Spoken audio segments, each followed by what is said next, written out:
Bienvenidos a esta sesión que se celebra en el Congreso Anual de la Sociedad de Neumología y Cirugía Torácica madrileña. Muchas gracias a todos los que nos acompañáis a esta mesa que lleva por título El paciente con EPOC durante la pandemia y en donde queremos mostrar los datos de un estudio que nos muestran el impacto que ha tenido la pandemia por COVID en el paciente y también en la atención de los pacientes con esta enfermedad.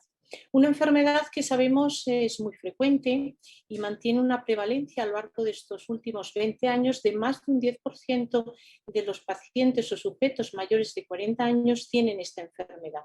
Sin embargo, es una enfermedad frecuente que no está tan presente por el problema de un importante infradiagnóstico y también de un diagnóstico tardío. Un diagnóstico tardío que viene determinado por la falta o la escasa realización de la espirometría en la atención primaria. Y esto determina que la EPOC sea una enfermedad responsable de una elevada morbimortalidad. Actualmente es responsable de muchas muertes y se establece la cuarta causa de muerte es debida a la EPOC. Y sabemos que en estas épocas, sobre todo ahora en otoño e invierno, más de un 10% de los ingresos médicos son atribuibles a esta enfermedad. Una hospitalización que asocia una mortalidad muy elevada, superior a la de un infarto agudo de miocardio. Una enfermedad, por tanto, que nos debe preocupar y que nos ha preocupado mucho más durante este año y medio de pandemia por dos motivos. Uno, porque el paciente con EPOC que sufre una infección por COVID es especialmente vulnerable a tener una mayor gravedad y sabemos las cortes y los análisis de este último año nos muestran una mortalidad de la infección por COVID en un paciente con EPOC de más de un 50%.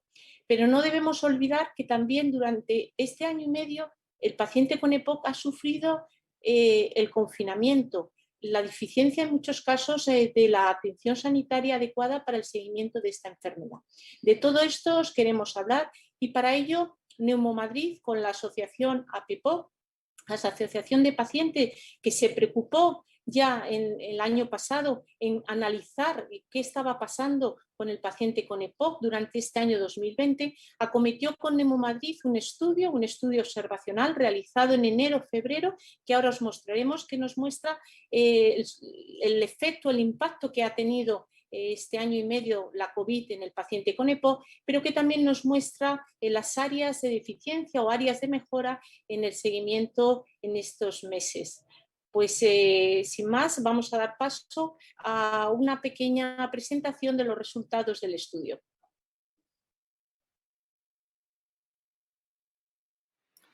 Les voy a comentar a continuación el informe de resultados del estudio que realizamos y que lleva por título Impacto de la pandemia por COVID en el paciente con EPOC y la asistencia sanitaria. Este estudio fue realizado por la Asociación de Pacientes APEPOC y la Sociedad Madrileña de Neumología y Cirugía Torácica con unos objetivos, fundamentalmente valorar el impacto que la pandemia había tenido en los pacientes con EPOC y también valorar los cambios acontecidos en la atención sanitaria. Se trata de un estudio poblacional descriptivo que se realizó a través de un formulario electrónico que se alojó en la web de la Asociación de Pacientes y en la web de Neumomadrid. En la encuesta participaron pacientes con EPOC y también profesionales sanitarios, tanto del ámbito de la atención especializada como de la atención primaria.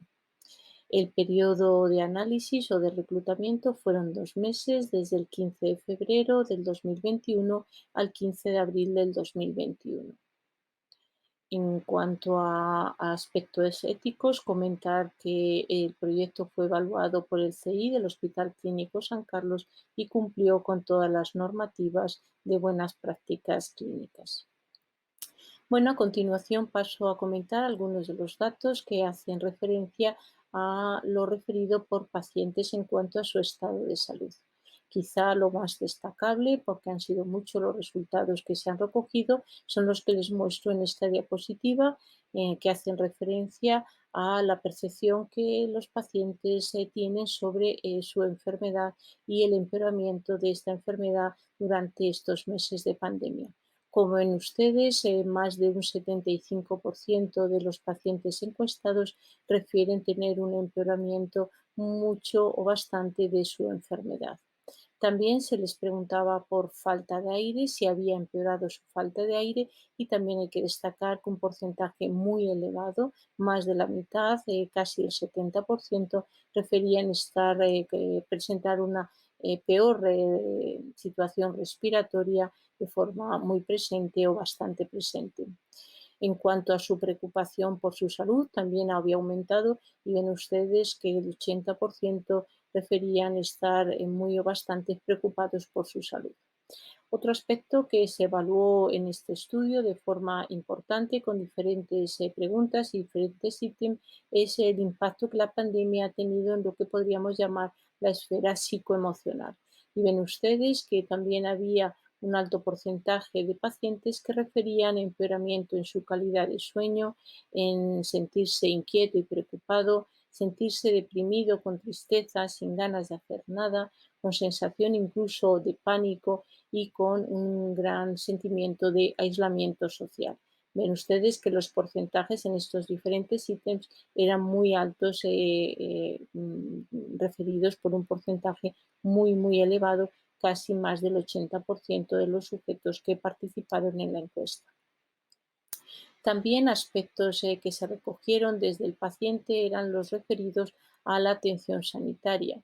Se les preguntaba si consideraban que había empeorado la calidad de la atención sanitaria recibida, y ven ustedes que casi el 90% referían que mucho o bastante.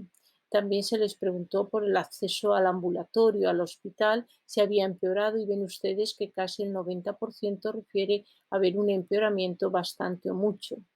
Se les pregunta sobre si han realizado consultas telefónicas, y ven ustedes que un porcentaje muy elevado, casi la totalidad de los pacientes que participaron en la encuesta, refieren haber realizado consultas telefónicas. Y en cuanto a la preferencia en este modelo no presencial de consulta, ven ustedes que está un poquito repartida, si bien una mayoría de pacientes hacen referencia a la no preferencia por este modelo de atención no presencial.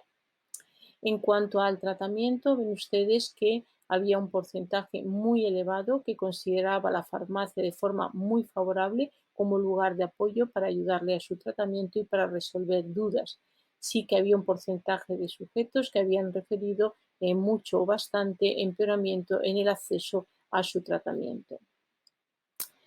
También en la encuesta participaron profesionales, ven ustedes que profesionales sanitarios, tanto del ámbito de la neumología como también del ámbito de la atención primaria y enfermería.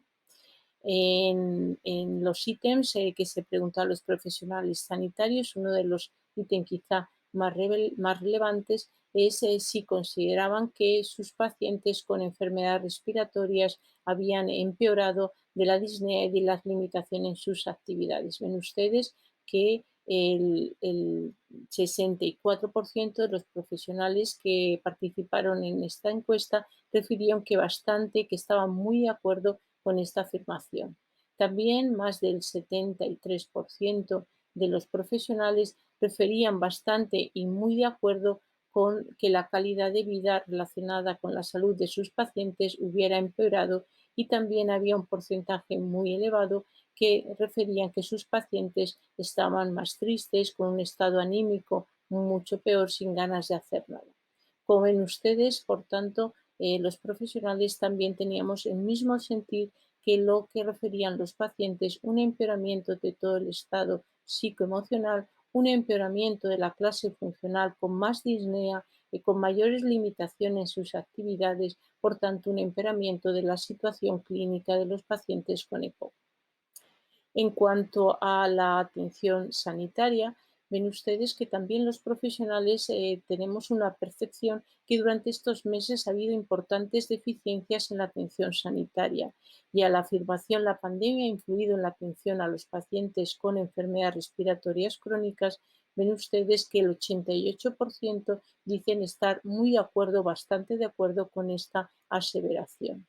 También existía un alto grado de acuerdo a favor de la aseveración que había un empeoramiento en la calidad de la atención sanitaria recibida por los pacientes con enfermedades respiratorias.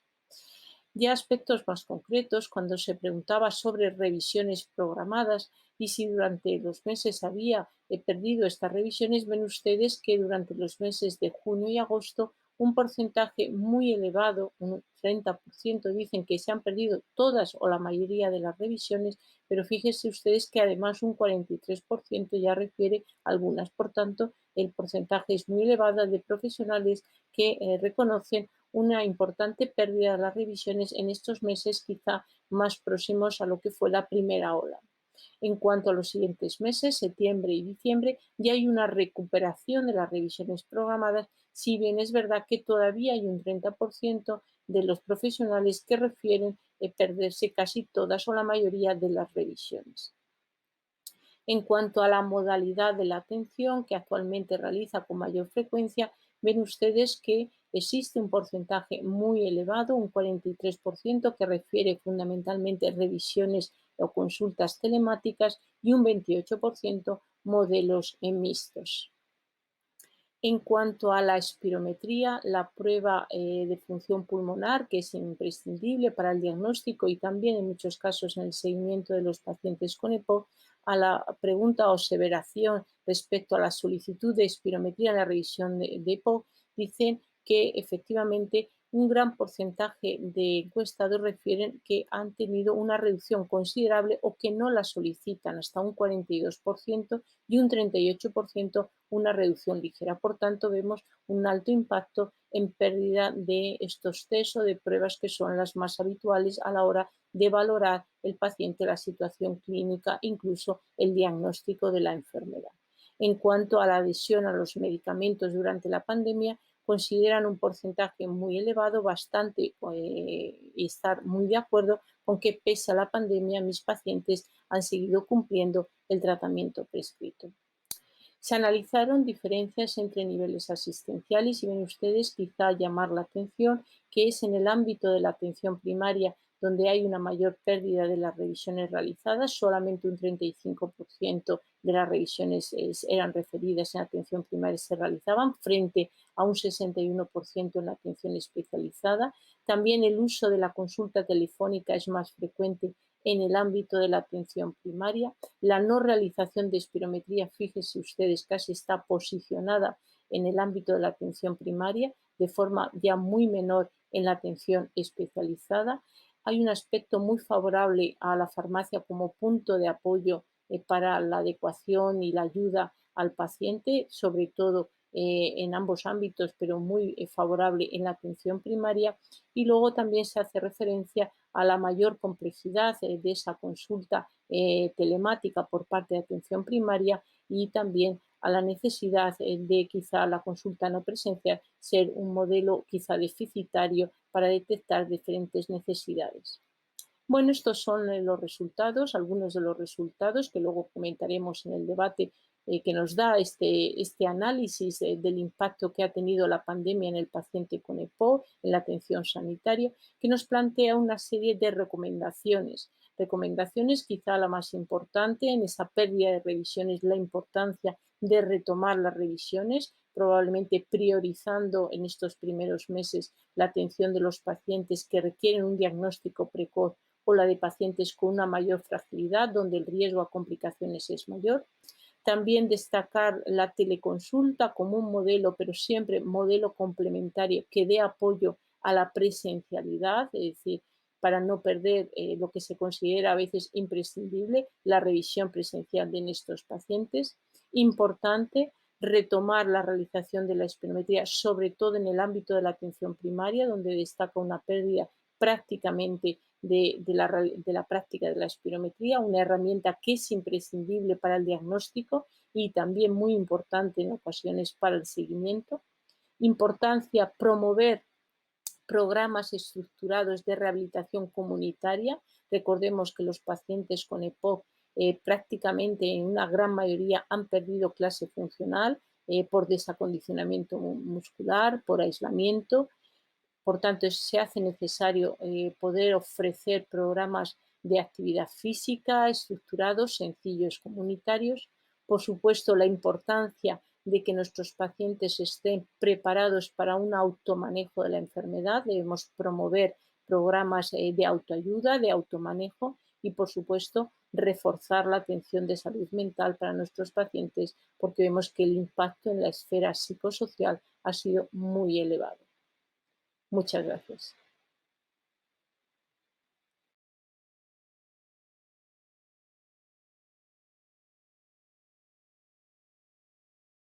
De pacientes con EPOC, APEPOC. Doy paso a la mesa que analiza el impacto de la pandemia por COVID-19 en el paciente con EPOC y la asistencia sanitaria a través de los propios protagonistas de este estudio tan importante. Está conmigo hoy María Martín. María es nuestra coordinadora en Madrid. Hola, María. Tienes que poner el... Ay, perdona. Ahora. Ya, hola, no solamente para saludarte, muchas gracias. Mi nombre es María, sí, estoy aquí. Gracias. Muchas gracias por estar hoy con nosotros. Luego está con nosotros Juan Traver. Juan es nuestro coordinador de Navarra. Muchas gracias, Juan, también por estar hoy con nosotros y para compartir tus experiencias y tus impresiones y percepciones de esta etapa tan difícil con todos nosotros. Muchas gracias, Juan.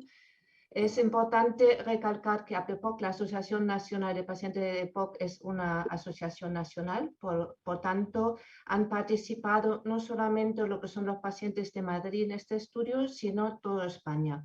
Y por supuesto está la máxima responsable de este estudio hoy con nosotros, la doctora Miriam Calle. Muchas gracias, Miriam, por todas tus explicaciones. Ha sido un trabajo colaborativo importante y te agradecemos mucho toda la empatía que has tenido con todos nosotros. Gracias, gracias. Como habéis visto a través de la presentación que os ofreció la doctora Calle anteriormente, los resultados de las encuestas revelan que el impacto de la pandemia sobre la EPOC en España realmente ha sido muy, muy importante. Y por eso hemos querido participar en esta mesa y damos las gracias a Neumo Madrid que nos haya dado la posibilidad de participar en esta mesa para explicaros un poco cuáles han sido nuestras percepciones, cuál ha sido realmente el estado de salud, cuál ha sido la asistencia sanitaria en boca del propio paciente. Empiezo con María. María, si te parece bien, primero te presentas un poco desde cuándo estás diagnosticado con EPOC, qué grado tienes, y luego nos comentas un poco cómo ha sido tu estado de salud durante este tiempo. Buenas tardes, mi nombre es María Martín, yo tengo una EPOC grado 3 y diagnosticada, no lo sé desde cuándo, pero físicamente yo me enteré que la tenía en el 2015. Tuve una neumonía y ya salí del hospital con oxígeno, primero 24 horas y ahora 16 o depende de la estabilidad. La pandemia para mí ha sido dar la vuelta a un calcetín, porque ya nuestra vida estable, que parte de mucha rutina, de decir nuestros horarios, nuestras cosas, pues en el momento que no podemos salir, no podemos relacionarnos, no podemos, al vivir sola, como es mi caso, es angustia. O sea, yo gracias a Dios he estado estable, no he tenido ninguna recaída, no he necesitado acudir al hospital, pero la incertidumbre de cómo vas, dónde vas y cómo está todo, eso es tremendo, tremendo. Y sobre todo la conexión con los familiares, que no puedes salir a la calle, no puedes relacionarte, no puedes hacer lo que tú quieres, y el estado emocional es la base de todo. Luego no he necesitado, gracias a Dios, ni acudir a ningún centro médico, pero vamos, es que no sé en qué condiciones. Usted llama. Intenté llamar en una ocasión, pero por un problema menor, y no conseguí contactar con atención primaria. Entonces, bueno, pues ahí he estado. Sí que es cierto que Para nosotros, por ejemplo, el ejercicio físico al aire libre, el caminar, el ir, esa motivación, pues es que no la tienes. Entonces te quedas en casa, te quedas en la cama, te quedas... ¿Y esperar qué? ¿Esperar qué? Sí es cierto que bueno, tienes que ser... Yo era bastante consciente, sé la enfermedad que tengo, sé las limitaciones, sé todo, pero por mucho que te intentes concienciar y sobre todo es que no sabes por dónde te puede venir la enfermedad, no puedes saber dónde la puedes coger, no sabes, es que no se sabía nada. Es cierto cuando... María, Dime. disculpa que te interrumpa. Con respecto a lo que es el estado de salud, ¿notaste que de alguna forma tenías un empeoramiento en la falta de aire? Sí, por el estado, pero yo falta de aire, pero por el estado de ansiedad. O sea, Vale, ¿qué vale. quieres que no? Más ansiedad que falta de aire físico. Porque sí que es cierto que, bueno, y luego depende, pues estás en un invierno, en una casa metida, que casi pues, sí ventilas, pero no es lo mismo que estar en primavera que abres todo. Es distinto. Entonces, la falta de aire que como que no, más que nada que no puedes respirar, que no te entra ese ahogo, esa opresión. Vamos. Y Me imagino que también notaste peor sueño, ¿no? sí, ¿María? bueno, eso bueno. No lo achacaba, vamos, no es que me preocupase mucho porque tenía todo el tiempo del mundo para dormir. Entonces, si no me dormía a las 2, me dormía a las 4 y si no a las 5 de la tarde, porque era lo que tenía que hacer, comer, dormir y hacer unos cuantos largos de salón. No podía hacer otra cosa. Ya, pasar el tiempo, ¿no? Claro, pasar el tiempo, bueno, me adherí a los juegos de la tablet para agilizar la mente. Dicen que bueno, pues entonces todos los juegos habidos se puede haber, pero claro, todo llega a su fin y a cansar ¿El y hago. ejercicio, seguiste con el ejercicio, María, o no? El ejercicio respiratorio sí. Lo que Vale. pasa que para mí el caminar era vital y eso ahora mismamente estoy empezando a recuperar un poco, ¿eh? Porque Claro. ayer anduve 3 kilómetros y la verdad que estaba cansadita, anoche estaba agotadita. Pero bueno, ya poquito a poco, ahora ya me siento más libre. Cuando nos dijeron que podíamos salir un poquito, ¿de qué hora, qué hora? Yo no puedo tener una hora para salir porque depende cómo me levante o depende cómo esté. Entonces, el rato que estoy mejor, procuro salir. Entonces, el rato que estoy peor, pues me quedo en casa. Lo de las mascarillas, yo ahora estoy un poco liberada porque me quito la mascarilla, no para entrar en los centros, porque indudablemente mi estabilidad es ante todo, pero vamos, me cojo voy por medio de la calle cuando hay calles que hay poco tráfico y cuando viene un coche me retiro y así no me cruzo con nadie. O sea, Ya, son cosas porque yo tremendo. Vaya, desde necesito luego, la calidad de vida para ti ha sí, sí, sí, sido sí. Y peor. es vital. Yo conozco mi cuerpo con las reacciones de mi Sí. enfermedad, que para mí fue vital la fisioterapia respiratoria que me hicieron, para mí, y después a conoceros a vosotros, indudablemente, porque es un aporte que en esta pandemia ha sido vital para todos. Esa conexión que hemos tenido, bueno, poder estar ahí y compartir y decir, me pasa esto. Yo ya te digo, he tenido las consultas que tenía programadas con mi neumóloga, me llamó por teléfono, ya hace me mandó una espirometría con la cual en la fecha me la hicieron, en la fecha que ya me... Luego, en vez de recibirme por la mañana, me decía que los pacientes que estábamos más estables nos recibía por la tarde para así no coincidir. Y es cierto que además para mí la atención con mi doctora ha sido por teléfono. Ya sabes, cualquier cosa tengo la vía abierta.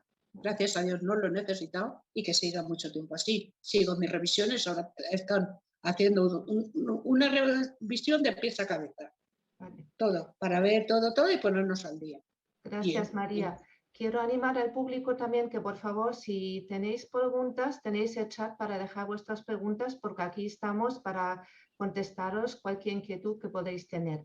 María, te voy a acotar un poquito para darle la palabra a Juan, ¿vale? Porque luego volvemos. Juan, en tu caso, también Coméntanos un poco cuál es el grado de tu EPOC, cuándo te lo diagnosticaron y cómo viviste de alguna forma la pandemia desde tu punto de vista. ¿Sí, Juan?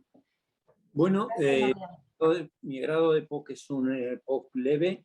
Está diagnosticado a raíz de una neumonía, igual que en el caso de María, a raíz de una neumonía en septiembre del año 2019, es decir, hace 2 años que la tengo diagnosticada. El último control que he pasado fue en agosto, durante el tiempo de la pandemia. Bueno, yo no he tenido problemas para acceder a la sanidad, a la atención primaria, pero eso sí, ha sido contacto telefónico. Por suerte no he necesitado una atención presencial. Respecto a la pandemia propiamente dicho, digamos que sí, de la época del aislamiento severo fue una época dura, a pesar de que, bueno, pues yo tengo la suerte de vivir en una casa con jardín que me permitía pasar mucho tiempo al aire libre. Pero sí recuerdo especialmente, no diría miedo, pero sí una prevención casi patológica por salir fuera, por contagiarme, por protegerme, quizás una sobreprotección. En cuanto a mi cuerpo propiamente dicho, yo sí noté el verano pasado, no, pero el verano pasado, que quizás todavía arrastraba mucha tensión, sí noté dificultad respiratoria, especialmente, bueno, en los días de mucho calor y mucha humedad. Al fin y al cabo, yo tengo aquí a 300 metros de mi casa el río más grande de España. Y bueno, pues los días de humedad son muy duros. Y este año no he notado esa dificultad respiratoria, pero el año pasado sí, la noté.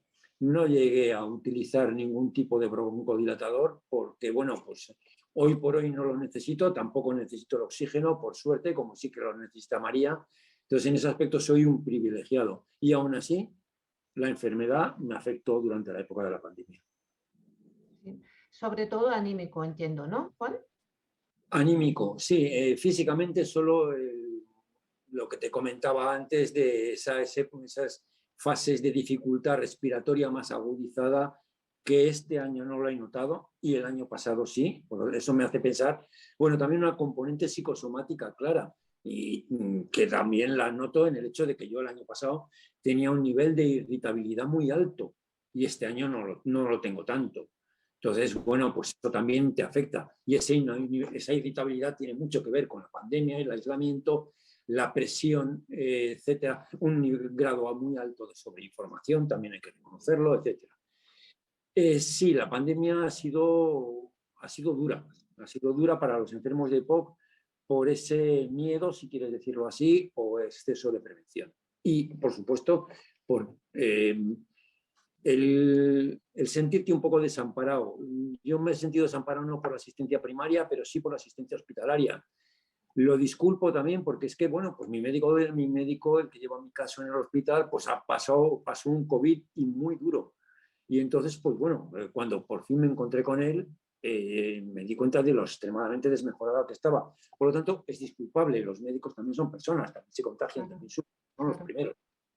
Es curioso que hablas de la pandemia en pasado, es decir, que te refieres que ahora estás vacunado y te sientes más seguro o porque de alguna forma para ti la pandemia ha pasado, porque no ha pasado. Estamos en 70 de incidencia acumulada y yo lo tengo muy claro, hasta que no bajemos de 25 yo no me quito la mascarilla. Yo voy con la mascarilla por la calle, en algún momento que sí es cierto, estoy subiendo una cuesta, por ejemplo, pues bueno, me cuesta respirar y quizás sí me la quito si no hay nadie cerca. Pero yo la mascarilla la voy a seguir llevando puesta hasta que estemos por debajo de 25, diga que diga. Miriam, en el caso de los médicos, ¿habéis percibido lo mismo, que los pacientes de alguna forma piensan que lo peor ya ha pasado? Hombre, yo creo que hemos pasado un horror, ¿no? Y entonces cuando sale uno del horror, pues como que estamos ahora un poco en la fase más optimista, sobre todo porque estos resultados es decir, la situación actual es el resultado de la vacunación, ¿eh? Entonces, si somos disciplinados, nuestra población consigue tener un porcentaje importante, parece que somos de la población en España más concienciada, aunque hay un grupo complicado, pues prevemos que no vamos a tener olas como hemos tenido en el 2010, incluso finales del 2010. Pero es verdad que también yo soy consciente ahora que esto nunca va a desaparecer, es decir, que vamos a tener COVID, una infección por COVID como la gripe, con mayor o menor letalidad, pero que va a ser una patología que se ha incorporado, es decir, porque es tan contagioso que entendemos que siempre vamos a tener pequeñas olas, ¿no? Que vamos a tener, por tanto, que mantener una cierta medidas de prevención, ¿no? También nos ha enseñado mucho, la COVID nos ha enseñado a ver la importancia del uso de la mascarilla, y ahora mismo nosotros los médicos nos hemos dado cuenta que como nosotros pasábamos a veces en las habitaciones de un paciente a otro paciente que tenían no infección por COVID, pero tenían infección por otros virus y no éramos conscientes de ese riesgo para nosotros y de transmisión, ¿no? Es decir, sí que nos hemos protegido con mantas, con guantes, pero las mascarillas solamente en casos muy puntuales. Entonces yo creo que nosotros como médicos pensamos que vamos a tener que seguir usando la mascarilla siempre en el ámbito hospitalario, en las consultas, y yo creo que como persona de población en espacios cerrados, transporte, ¿no? Es decir, que yo creo que esto no va a no podemos olvidarlo, ¿no? Pero sí que tenemos que tener la actitud tan positiva, ¿no? De pensar que no vamos a tener estas horas, pero si somos cuidadosos, claro, si nos relajamos, hemos visto que toda relajación, todo aumento de dejar la mascarilla y aumento de contactos entre nosotros, pues el verano, las navidades, lleva a esto, ¿no? Y claro, yo entiendo un poco los pacientes con EPO, porque los pacientes con EPO tienen que tener, son pacientes más vulnerables, porque sabemos que la COVID pues, tiene mayor riesgo en la obesidad, mayor riesgo en los hombres de mayor edad, y también los enfermos respiratorios, es decir, el miedo que una persona de 30 años tiene a la COVID no es lo mismo que una persona de 50 y no es lo mismo que una persona de 50 con EPOC, es decir, que es normal, porque sabe, todos como dijéramos, a veces también la sobreinformación ha hecho mucho daño, ¿no? Yo creo que nuestros pacientes con EPOC han tenido un confinamiento y siguen teniéndolo en muchos casos, que de hecho ahora nosotros tenemos que animar a que vuelvan otra vez a su día a día, lo decía María. Le decía, es que cuando me quitan la rutina, pues claro, es que la rutina es muy importante para una persona con cierta edad y encima con una enfermedad, es muy importante el contacto con su familia, es muy importante el salir e ir a hacer sus compras, el relacionarse con sus vecinos. Entonces, ese aislamiento ha hecho un daño muchísimo en la esfera psicosocial. Entonces, eso ahora estamos animando a que a los pacientes con EPO obligarles que todas las semanas, 4 o 5 días, deben salir a dar un paseíto con su mascarilla.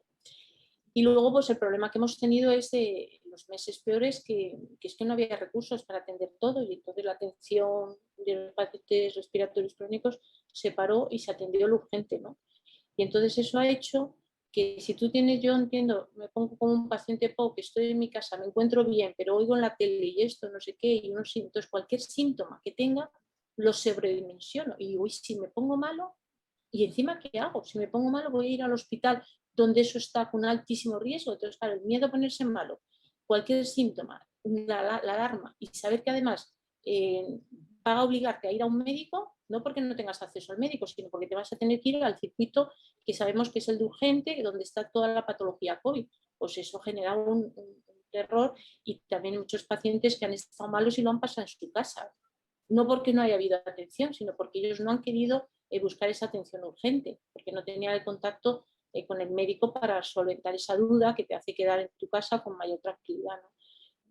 Pero bueno, yo creo que ya se está retomando, sobre todo en el ámbito de la especializada, podremos decir que estamos casi a la normalidad, sin ser normal, porque tenemos todavía un volumen muy importante, y como decía María, ahora toca chequear, ¿no? Toca a todos los pacientes, todas las pruebas, todas las cosas que nos han hecho, y eso es importante, que la administración sepa que en este momento de bajada de COVID hay que seguir apostando por recursos sanitarios para hacer lo que no hemos hecho, es decir, necesitamos contar. Nosotros, como sabéis, en todas las comunidades se han hecho contratos de médicos, de personal de enfermería, para todo esto. Entonces es importante mantener esos recursos, porque si no, no vamos a poder retomar la actividad en el seguimiento de los pacientes respiratorios crónicos y bueno, pues tener la esperanza que no vuelva a tener otra ola importante, ¿no?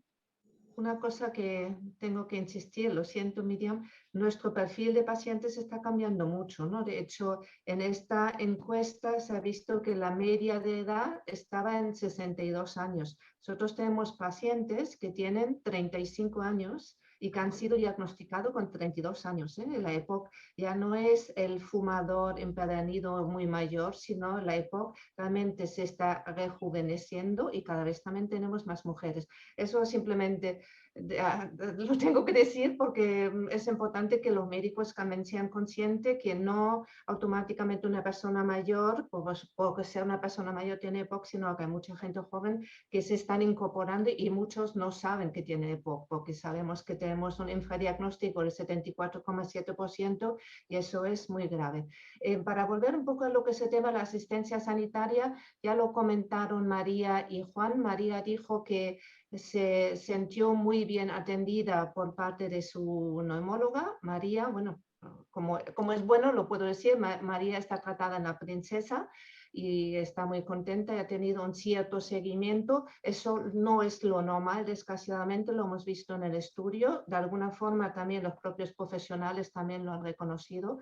Y en el caso de Juan también lo ha comentado que no ha tenido este seguimiento. Por eso lo que tú dices, Miriam, es fundamental, ¿no? Que realmente se retomen todas estas pruebas que nos han hecho a lo largo de un cierto tiempo, porque esto ha empeorado realmente no solamente la calidad de vida, sino incluso temas clínicos de nuestros pacientes, ¿no?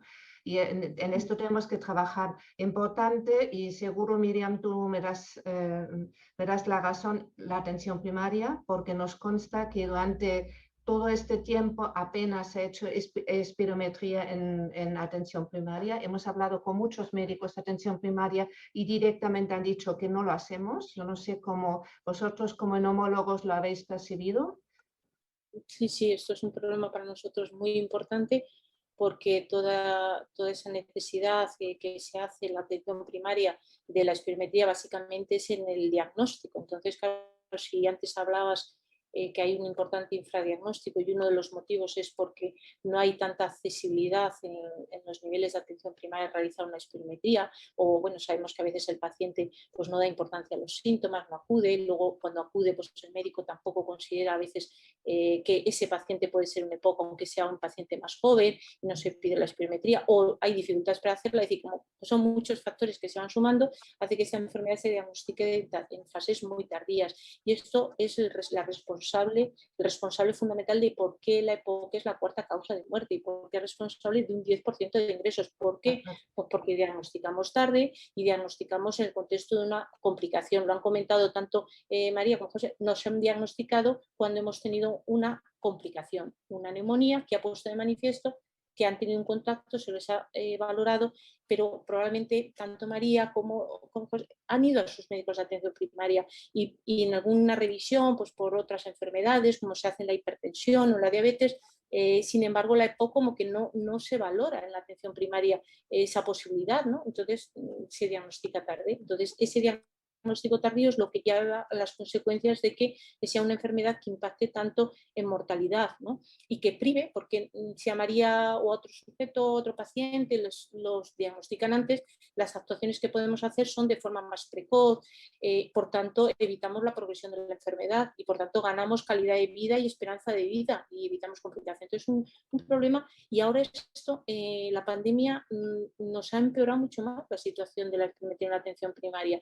Si había muchos centros de salud que ya tenían equipamientos, que tenían personal, enfermerías, que estaban motivadas, formadas, pues ahora por la situación del COVID, pues sabéis que la espirometría es una técnica de riesgo para contagiosidad porque durante la técnica el paciente expira y durante la expiración se provoca la tos y se provoca microaerosolización, por tanto requiere que la sala esté un poco más ventilada, unas salas no tan pequeñas. Sí es verdad que esto no se ha considerado en muchas salas que se hacen espirometrías en atención primaria, son salas pequeñas, salas sin ventilación. Bueno, pues hay que acondicionar, pero igual que nosotros lo hemos hecho en el hospital. Nosotros también nos ha tocado cambiar una serie de medidas de calidad y de estructura y organizativas en nuestros laboratorios, pero lo hemos hecho porque hemos considerado los neumólogos que sin las pruebas de función pulmonar, sin los test, no podemos hacer una adecuada atención a los pacientes respiratorios.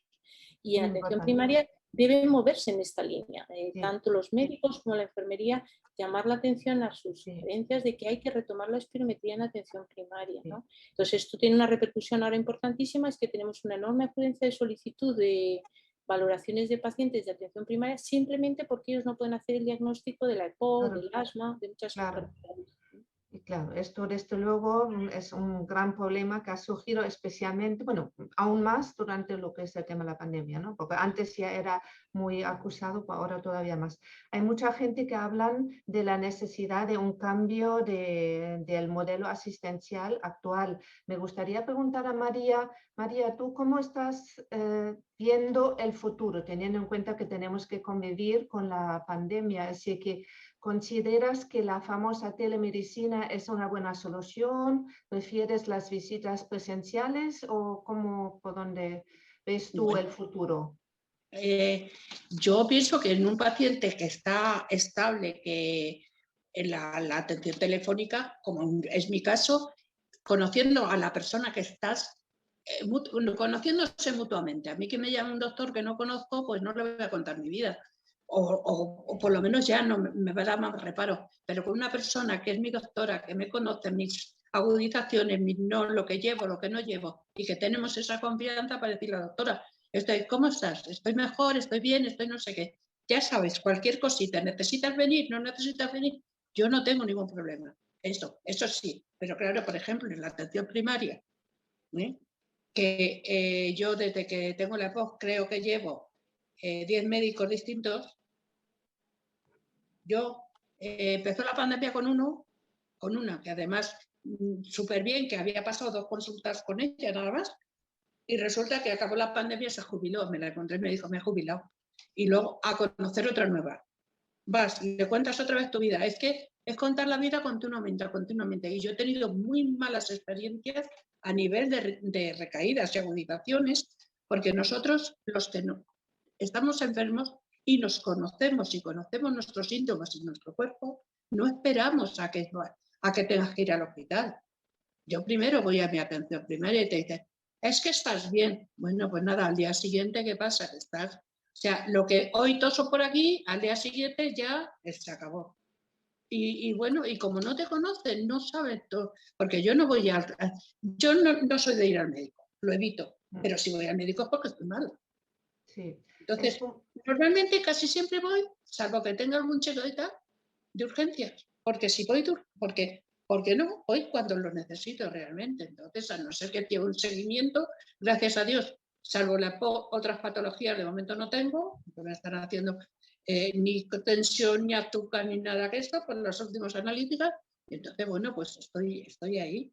Pero vamos, yo, partidaria, siempre y cuando tengas la confianza depositada en tu doctora que te lleva, que te Claro conoce. que sí. Claro.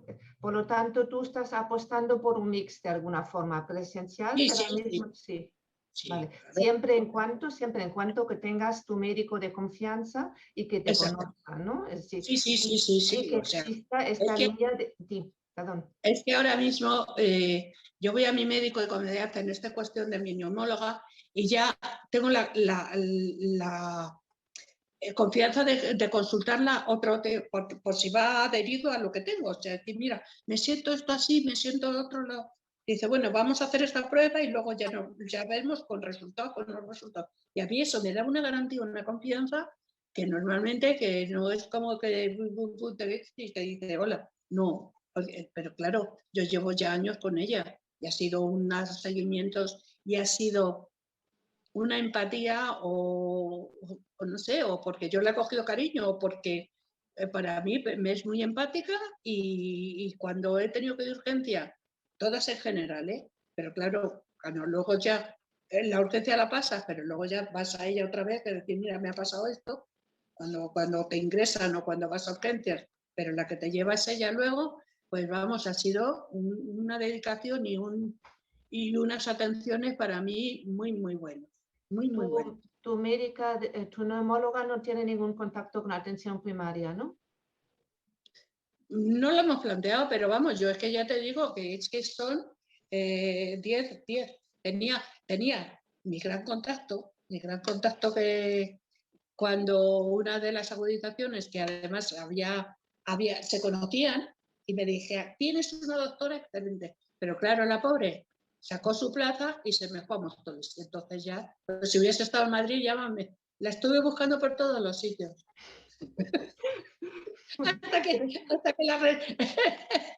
hasta que la puse en Móstoles. Vale, Sí, gracias María. Juan, en tu caso, ¿tú qué consideras? ¿Que debe haber un mix, tiene que prevalecer la asistencia presencial o la digital, o cómo lo estás viendo? Sí, el mix es útil, pero debe prevalecer la asistencia presencial. Me refiero, no puedes saber cómo está tu paciente, por mucho que te lo diga, siempre te lo va a decir de una manera muy subjetiva si no le auscultas, por ejemplo, o si no le haces una espirometría. Para mí la teleasistencia está bien para resolver problemas que tengan más un perfil administrativo que clínico, como puede ser hacer una receta, por ejemplo. Pero la medicina, o sea, no existen enfermedades, existen enfermos. La medicina no es una ciencia matemática. Como no tengas contacto directo con tu paciente, la medicina pierde su esencia. Para mí la teleasistencia está muy bien para casos muy concretos y muy puntuales. Hacer una receta, por ejemplo. Si no, no me gusta. ¿Tú tienes la misma confianza en tu neumólogo como lo tiene María en su neumóloga? Sí, tengo la misma confianza, quiero decir. Yo tengo la suerte, tenemos la suerte de que en el ámbito clínico en España hay grandísimos profesionales y la inmensa mayoría son muy grandes profesionales. Por lo tanto, o dicho de otra forma, los defectos del sistema sanitario en España no tienen nada que ver con el personal clínico que está en los hospitales. No tengo ningún... Mi neumólogo, el médico que se ocupa de mi caso, y mi médico de atención primaria son dos personas que tienen el 110% de mi confianza. Genial, genial. Así es como tiene que ser, genial. Miriam, ¿tú querías comentar algo respecto, sobre todo de la línea de atención primaria y neumología, cómo debería ser? Sí, en relación también un poco a esto que comentabais de el modelo mixto, ¿no? Yo creo, como profesional, ahora yo cuento un poco, el modelo, la atención telefónica no puede sustituir nunca la presencial. Es decir, lo que ha comentado tanto María como Juan, es decir, hay unas valoraciones presenciales que tenemos que hacer, ¿no? Es decir, que necesitamos datos más objetivos, de pruebas, de auscultaciones. Pero es verdad que el modelo, la consulta telefónica nos permite también tener información entre esas visitas presenciales en pacientes conocidos, como dice María. Es decir, a mí ahora reconozco el enorme valor que está aportando a mi consulta presencial habitual los contactos telefónicos en pacientes especialmente, por ejemplo, yo en los pacientes especialmente frágiles, con oxígeno, 24 horas, limitaciones para desplazar, pues muchas veces decíamos, vamos a programar una visita, no quiero que sea muy tarde, pero tampoco quiero hacerle venir para nada, si usted se encuentra bien, pues entonces, ¿ahora qué hacemos? Pues digo, mire, nos vamos a ver fijo tal fecha y vamos a hacer pruebas, dice, pero hasta que llegue esa fecha vamos a programar un contacto telefónico. Entonces, eso da tranquilidad, me da mi tranquilidad y al paciente, pero la tienes que conocer, como dice. Es que además se nota en los pacientes respiratorios y eso es una cosa que nos ha abierto la pandemia y yo no me imaginaba yo poniendo consultas telefónicas entre mis visitas presenciales y de hecho sí que se optimizan mucho los recursos míos porque no es lo mismo contacto telefónico, le llamo, ¿qué tal estamos? No, pues bien, pues tengo esto, pues necesitamos cambiar esto, pues vamos a pedirle en esta prueba que no la había pedido, le voy a añadir además esto, tal. Es decir, y al paciente también le tranquiliza mucho porque sabe que va a recibir un contacto telefónico dentro de 2 o 3 semanas y si duda que se encuentra mal o tal y que iba a ir, pues ya sabe que me espera mi llamada, ¿no? Es decir, que es una oportunidad. Yo creo que eso no debemos perderlo, pero claro, no puede sustituir nunca el modelo presencial. Esto que se ha hecho que era sustituido, no, esto ha sido por necesidad, esto no podemos pensar. Y solo para pacientes conocidos, para pacientes quizá con frecuentes descompensaciones, pacientes con limitaciones para desplazamientos, donde hacerles venir simplemente para ver qué tal está y tal, no merece el esfuerzo del paciente. Pero vamos, a mí, y además es que el paciente respiratorio, cuando lo conoce, yo cuando le llamo digo, uy, al hablar con él, digo, uy, ya le notas que ya no está igual, ¿sabes? Se nota muchísimo al hablar, al respirar. Entonces yo sí considero que es un modelo ideal. Y luego, comunicación con primaria, pues también la pandemia nos ha ayudado mucho. Nosotros en Madrid se ha puesto en marcha desde hace ya antes de la pandemia, un año antes de la pandemia, en el 2019, lo que llamamos las interconsultas de profesional primaria especialista, los circuitos de contacto del especialista referente en neumología con los centros de salud. Entonces ya teníamos un canal de comunicación, ¿no? Entonces eso lo hemos optimizado, nos ayuda muchísimo porque claro, yo que además soy la responsable de ver todos los días las e-consultas, que son profesionales de nuestros centros que nos preguntan, tal paciente, tengo un problema, empieza no sé qué puedo pedirle? Le pido, te lo mando, le adelantamos la cita, puedo iniciar un tratamiento, es decir, que es como una consulta diaria que tenemos. Eso nos ayuda muchísimo y eso es una puerta de contacto y de conectividad entre los centros de salud y la especializada. A nosotros nos ayuda muchísimo, yo eso lo valoro mucho. Entonces la pandemia sí nos ha traído cosas buenas, ¿no? No todo ha sido mal, lo que pasa es que hemos aprendido a base bueno, pues, de un momento crítico, nos ha tensionado y hemos buscado soluciones. Yeah. El problema posiblemente es el que comentaba María, que, bueno, que hay mucha agotación en atención primaria y que no tienen los recursos que deberían tener, ¿no? ¿Sabes el problema de la atención primaria en Madrid, sobre todo, que yo trabajo en Madrid, que también es la enorme cambio? Es decir, los centros de salud continuamente están cambiando de profesionales. Es decir, es un continuo cambio. No es como nosotros los especialistas, que una vez que te ubicas, salvo que eres joven y vas un poco haciendo tu carrera profesional, pero en general una vez que estás en un servicio, en un centro, no solemos cambiar. Cambio en atención primaria, ellos tienen mucha promoción y entonces pues continuamente cambia. Y entonces eso es verdad, que nuestros pacientes pues nos dicen, es que ahora tengo otro médico, y ahora ha salido un traslado, y ahora ha salido un tal. Y ahora con la pandemia mucho más, muchísimo más, porque ha habido muchas jubilaciones anticipadas, muchas bajas, también hay que entender que ellos son la puerta de entrada. Entonces ellos, la primera ola les tocó de lleno, igual que nosotros en atención de urgencia. Entonces hubo muchísimas bajas, muchas situaciones complicadas en los centros. Sí. Eso, bueno, eso estamos intentando trabajar un poco porque desde luego atención primaria para nosotros es fundamental por todo lo que tú comentas, ¿no? Sí, sí, Nicole, yo creo que si una atención primaria en un área funciona bien, bueno, es que es la puerta de entrada para decir, como dice María, dice, hombre, ya conoces al especialista y ya tú, como dijéramos, tú te conoces y tú sabes qué es lo que tienes que hacer, y si no vas a tu especialista, pero hay muchos pacientes que no tienen ese contacto tan directo con el especialista. Y van a urgencias. O es la primaria o es la urgencia. Y como no nos ha querido ir a urgencias por la situación de urgencias, como es lógico, pues entonces lo que han hecho es no verse bien. Y sí que es verdad que tenemos que reconocer que muchas de las cosas estamos diagnosticándolas tarde, porque el paciente no ha acudido a la atención primaria. Sí. Súper importante lo que comentas. Nos queda muy poquito tiempo. Quería hablar de las propuestas de mejora, pero también me gustaría que si Juan o María tienen alguna pregunta para la doctora, para Miriam, que aprovecháis este momento para preguntarle lo que queréis preguntar. Sí, yo tenía una pregunta relacionada con las espirometrías. Me explico. A mí en la empresa una vez al año me hacían un chequeo de empresa que incluía espirometría. Nunca me detectaron el EPOC.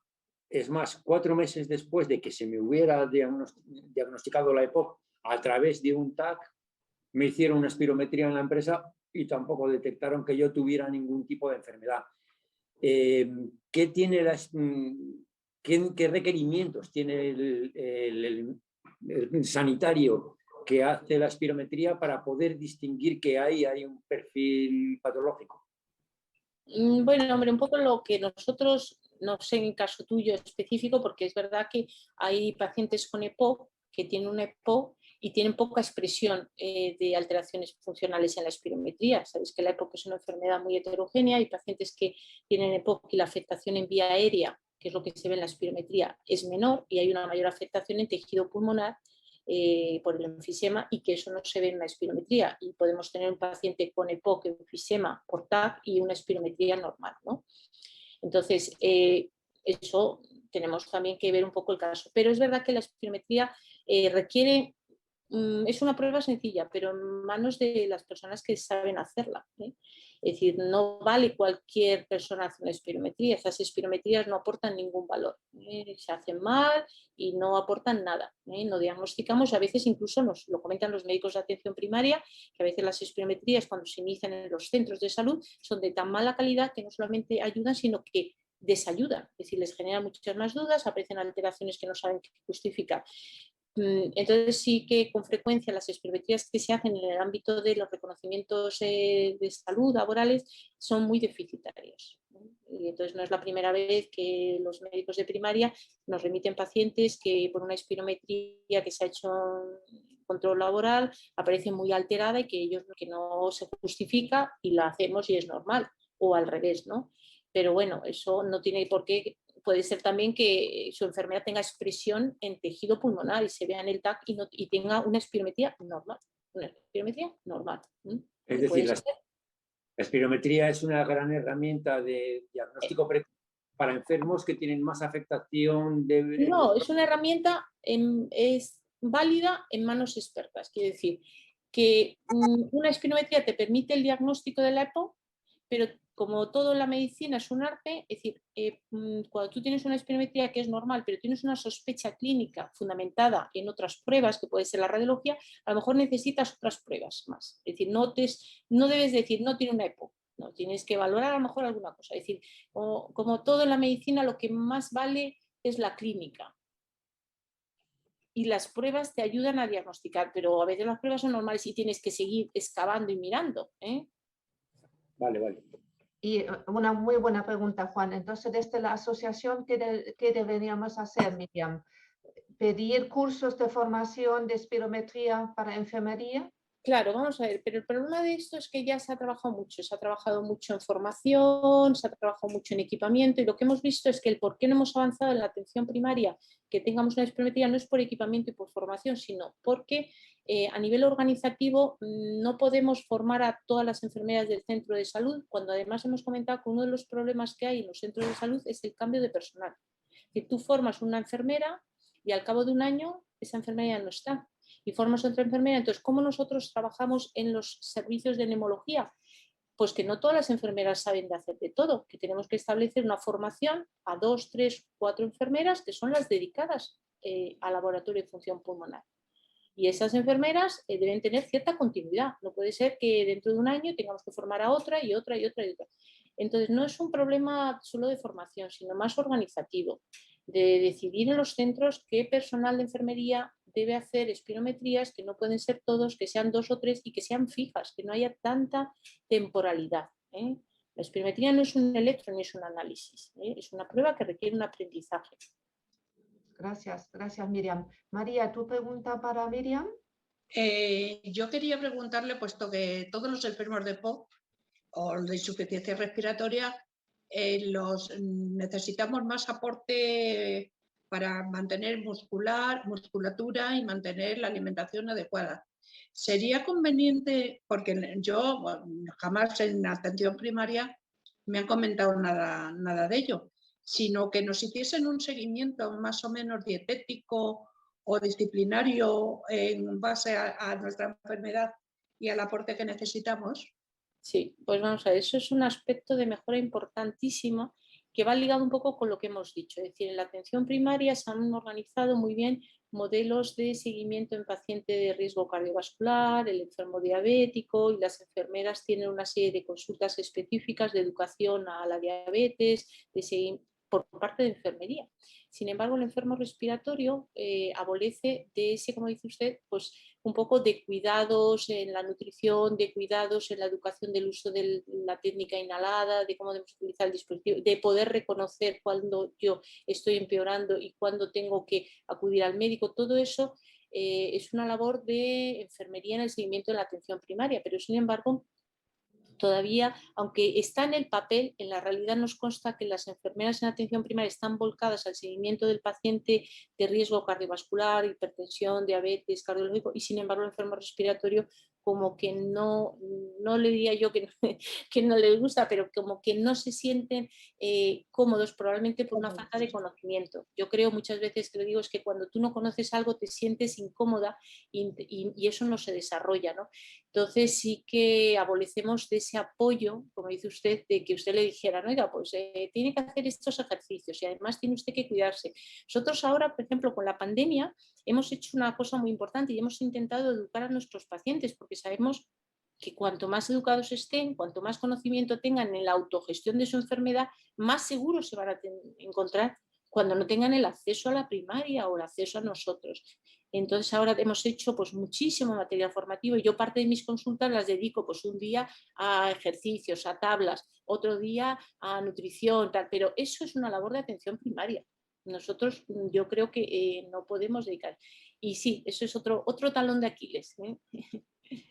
Bueno, yo creo que tenemos que ir terminando porque si no nos van a cortar la conexión y ni nos podemos despedir. Muchísimas gracias a todos. Creo que todos hemos coincidido en que hay que retomar las revisiones, que la teleconsulta está bien, pero siempre prevalece lo que es la consulta presencial, importantísimo, que hay que retomar todo lo que se llama espirometría en los centros de salud. Tiene que haber una línea directa entre atención primaria y neumología. No hemos hablado de la rehabilitación respiratoria, pero es un tema súper importante también. Y lo que decía María ahora, que los pacientes de EPOC necesitan un plan personalizado, un plan holístico para realmente abordar por ellos mismos lo que es la enfermedad y poder corresponsabilizarse de la EPOC. Muchas gracias a todos, sobre todo a Miriam, por supuesto, y a Neumo Madrid por darnos voz en vuestro congreso. Muchísimas gracias y espero que volvamos a repetir esa experiencia. Un besito para todos y gracias a que nos hayan escuchado. Gracias a vosotras. Gracias a todos. Muchas gracias. Gracias.